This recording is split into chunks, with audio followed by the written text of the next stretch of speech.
Okay, third time's the charm, I hope. For some reason, recording this with my headphones was not capturing my audio properly, so hopefully you don't hear a billion background noises like dogs snoring very loudly. Um, so for this week, I decided that I wanted to rework the main player character and create a couple NPCs that are kind of the starting off point for the story. Um, I tried to take your advice and make the main guy a little less phallic, but they're mushrooms and I was having a rough go of it. So I will probably end up reworking these again over the course of the next couple weeks. But for now, I have these cute little kids as stand ins. Just kind of so I have a scale of things. Oh my goodness, there are some sleepy dogs in here. I apologize. Um, so, so Gus is the main character. And then I have an additional NPC here, Jenny. She is going to be the shopkeeper. She's going to have some stuff for sale or trade.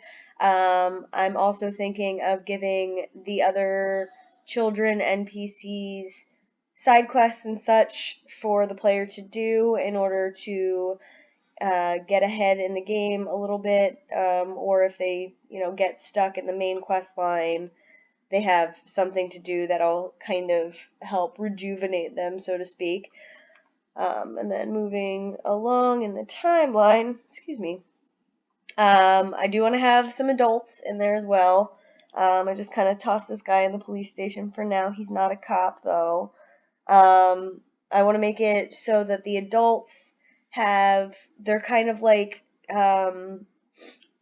opt-in tutorials, like little mini tutorials. So he'll have advice or hints or, just kind of telling you about what's going on, lay of the land, particulars about whatever building they're in, and kind of help flesh it out a little bit. Then you don't necessarily have to talk to them. You don't necessarily have to get advice from them.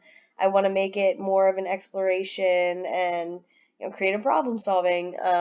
But for people who get stuck, the adults will be around to kind of help out. Additionally, this week I've started brainstorming on games. So I've been reading how to design puzzles and stuff, because after all, it is a puzzle game, and we're getting toward the end of the semester, and I haven't made any puzzles yet. I've actually never really made a puzzle like this in my life. So I've been reading some articles on that and just kind of getting a lay of the land of how this kind of stuff works, how to do something where it's not absolutely obvious, but it's not absolutely impossible. I want to make as many puzzles as possible that don't require any type of instruction. You can just kind of dive right in. There'll obviously be some kind of a help situation going on if you need it, kind of like, the missing or the hidden picture type of games where, if you go X amount of time without finding something, it'll sparkle or some timer will run out and you can actually unlock a hint or a clue. So I've been kind of reading about puzzle mechanics and trying to figure that out. So hopefully this time next week I will have some puzzles to show you. I also want to kind of move away from designing more and more backgrounds and more buildings and actually putting interactables within the world so that it's not just like, oh, this is a filing cabinet that you can't do anything with, or, you can't collect any of these pencils or open this window or anything. I kind of want to make it a little more fleshed out with the content that I already have. See you next week.